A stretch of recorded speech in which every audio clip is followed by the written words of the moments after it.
If Arsenal win the North London derby tomorrow, Liverpool going to this evening down in 11th, they'll be 11 points behind the Gunners. Yes, I mean, we're getting to that stage where we can't keep saying it's an early stage of the season. We're not yet a third of the way through. But to argue that they're somehow going to be part of this title race is becoming increasingly difficult, isn't it? It certainly is. Looks like they need a miracle to be anywhere near Arsenal at this moment in time. They lost 4 Premier League games in the whole of last season.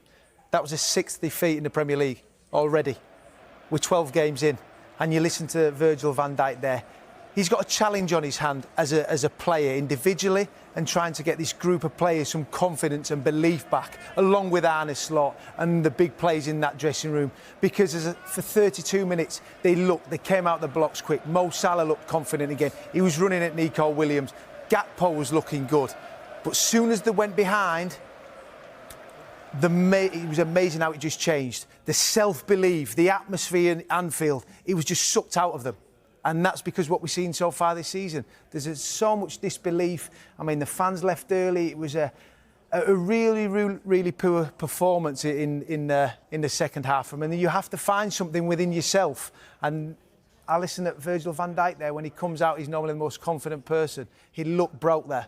He looked like he was a big challenge, and it's going to be for Liverpool to get anywhere near the top of the Premier League. And the contrast, wherever you look with Liverpool at the moment, are so stark compared to last season. They've already conceded 9 goals from set pieces, more again today. That equals the entire goals they conceded from set pieces in the whole of last season. The drop-off's been that significant, hasn't it? It has. And you know, last year I looked defensively. It was something we always thought, they're so good. When they're on the front foot, they scare the opposition defence. And now the problem is when they're on the front foot, I think Liverpool are scared of the opposition when they break away, and it was no different today with Nottingham Forest. You could see there was going to get opportunities. They sat in a low block, they were hard to break down. And then in the transition, Nottingham Forest looked dangerous on every occasion. There wasn't an awful lot of opportunities, but they lose the game 3-0.